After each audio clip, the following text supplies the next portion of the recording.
uwe rais, uwe waziri, uwe nani, unapofumba macho, ule wakati mzuri ulioufanya duniani huwa unarudi kwako. Namna ulivyosaidia watu unaanza kuviona, namna ulivyoinua watu, namna ulivyoombea watu. Yale mambo yote yenye maana ulioyafanya ukiwa duniani yanakurudia, na hayo mambo yanakuleta utulivu. Na kumbuka mtu mmoja anaitwa Steve, ambaye alikuwa ni founder wa Apple. Bilionea, alikuwa amewekewa drip, amewekewa na ventilator, anakata roho. Bilionea akasema, simu zote za iPhone nilizozitengeneza haziwezi kuja kunisalimia hospitali, wala pesa yote nilionayo haiwezi kuja kusema hello, wala majengo yote nilionayo hayana maana. Nimebaki mimi nikumbane na aliyeniumba. Ipo siku moja ambayo utabaki wewe na aliyekuumba. Hata mimi siwezi kuwepo, hata Baraka hawezi kuwepo, hata mumeo au mkeo hawezi kuwepo. Sasa yale mema ulioyafanya ukiwa hai, kusaidia watu, kutia moyo watu, kumuinua mnyonge, kumsaidia asienacho, kulia na anaelia, yale yote mema ulioyafanya yanakurudia. Ndiyo yanakufanya sasa upumzike vizuri, kwa sababu unapumzika kwenye matendo yale mema. Na kama ulitenda mabaya nayo yanakujia pia. Ndipo pale mtu unamuona sasa anarusha mateke, anarusha na miguu, kwa sababu yale mabaya aliumiza watu, alitapeli watu, alidanganya watu, alionea watu, hakusaidia yatima wala mnyonge, hakujenga nyumba ya Bwana, hakufanya chochote. Yale mambo yanakurudia. Mgeukie mwenzako muulize, siku ukiwa haupo ukumbukwe kwa jambo gani? Alafu mwambie akupe jibu. Narudia tena kama hajakuwa, mwambie siku ukiwa haupo duniani ukumbukwe kwa jambo gani? Ukumbukwe kwa mema ulioyafanya. Unakumbukwa kwa uzuri uliofanya. Do the best when you're still alive. We don't have long time as you think here on the earth. Do your best when the time is available. Fanya ya kwako wakati muda upo. Muda ni mfupi kweli kweli. Niamini mimi. Kwenye Biblia unaona Elisha akaugua kwa ugonjwa uliomuua. Elisha alikuwa ana Mungu, akaugua kwa ugonjwa uliomuua. Utaona Elia akafa, Elia akachukuliwa kwenda mbinguni.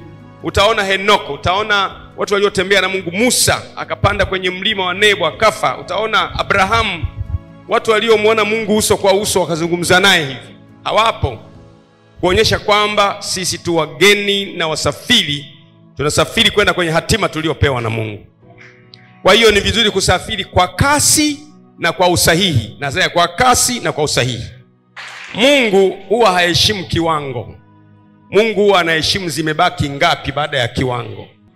Narudia tena, Mungu huwa haheshimu umetoa nyingi kiasi gani. Mungu huwa anaangalia baada ya kutoa zilizobaki ni kiasi gani. Mungu, mtu anaweza kutoa shilingi 100,000. Huyu akawa ametoa sana kuliko aliyotoa 1,000,000.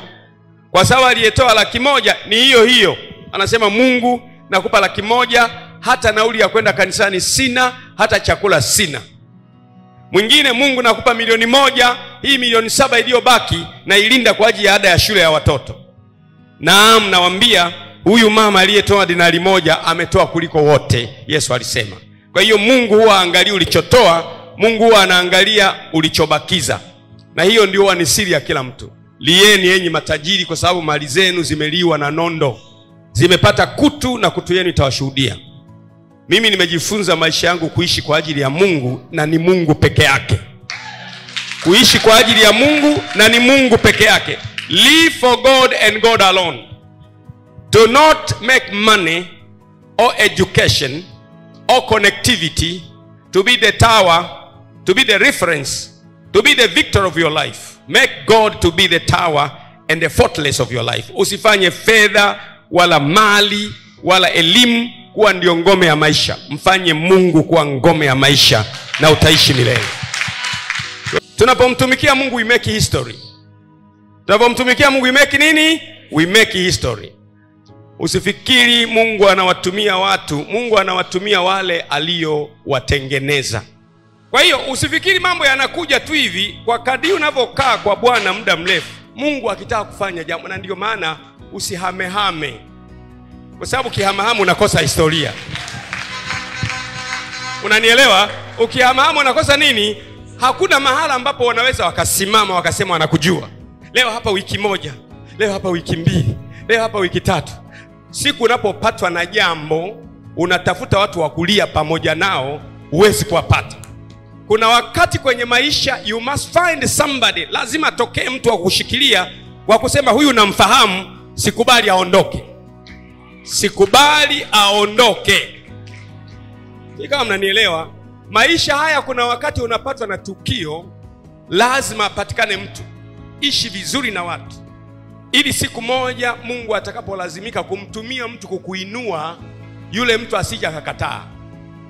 Kuna wakati Mungu anataka akuinue lakini anatumia mtu. Nikupe mfano haraka haraka. Sauli alikuwa muuaji. Amepata barua kutoka kwa viongozi wa kidini aende Syria, mji wa Damasco ya leo, akawakamate waliookoka awaue. Ana barua ya serikali ambayo imethibitishwa na wakuu wa makuhani. Sauli akiwa njiani akapigwa na nuru, akaanguka chini, akawa kipofu. Alipokuwa kipofu, Mungu akamtokea mtu mlokole mmoja. Anaitwa nani jina lake? Anaitwa nani? Akatokewa Hanania. Mungu akamwambia Hanania, Hanania, mimi Mungu ninakutuma. Nenda mpaka njia iitwayo Nyoofu.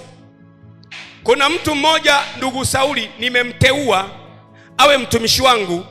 Ni kipofu, kamuombee sasa hivi apone. Hanania akasema, Bwana sitaenda. Akasema, Bwana sitaenda. Huyo mtu namfahamu sana. Mungu anamwambia, look here, I've chosen the guy. Anasema, no, sitaenda. Chagua mtu mwingine. Huyu jamaa ni janja yake tu, amejifanya kuwa kipofu, maana anataka kuua watu. Sitaenda. Mungu anamwambia, nimemchagua. Asema, sitaenda. Uwe na tabia ambazo siku moja mtu akitumwa na Mungu kuja kwako asije akakataa, maana Mungu huinua watu kupitia watu. Kwa hiyo building good characters inakuleta kwenye uwepo wa Mungu. Unaniona mimi ni mbunge wa bunge la Jamhuri ya Muungano wa Tanzania, lakini kazi yangu ya kuhubiri Injili, kukemea mapepo, kuishi maisha ya kumpenda Mungu iko pale pale. Haiwezi kuchuja wala kubadilika.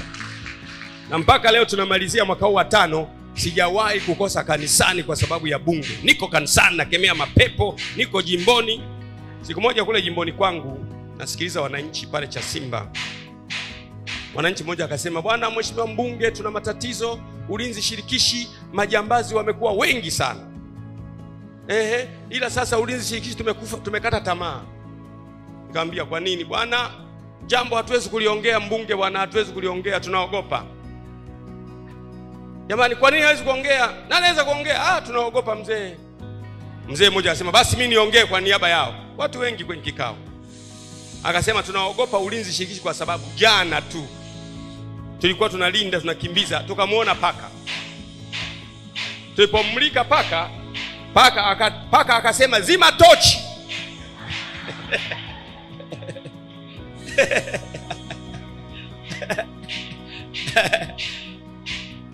Jimboni anasema wakamulika, wakasikia chaka chaka chaka mahali kama wakamulika tochi. Alafu paka akamwambia, wewe zima tochi. Huyo mtu aliambiwa zima tochi amemulika tu. Paka akamwambia, usipozima nitakufanya kitu kibaya utasahau. Akazima tochi. Alafu anasema mmoja alipozima tochi, yule paka akatikisa kichwa akasikitika sana. Yaani paka aliyemulikwa akatikisa kichwa kwa masikitiko kwamba kwa nini wananimulika. Ananiuliza, mimi mbunge, tunaomba serikali tusaidie. Nikaambia, kumekucha. Kwa sababu mimi ndio kazi yangu kama hizo sasa, pamoja kwamba ni mbunge, lakini leo natoa msaada wa paka kusemesha watu kwa niaba ya serikali. Umenielewa eh? Nikaambia watu wote simameni, nikaomba, nikaambia kuanzia leo yule binadamu aliyegeuka kuwa paka anawasemesha watu wasilinde, na muamuru afe, asiishi tena kwa jina la Yesu. Paka leo wanaendelea kulinda na paka yule hajarudi tena. Kila sehemu anapokupeleka Bwana, anakupeleka kwa ajili ya utukufu wake. Simama kwa niaba yake, iwe ni serikalini, iwe ni mahakamani, iwe ni bungeni, iwe ni wizarani, unakwenda kwa niaba ya Bwana. Simama kwa ajili ya Bwana na ufanye kazi iliyokupeleka pale barabara.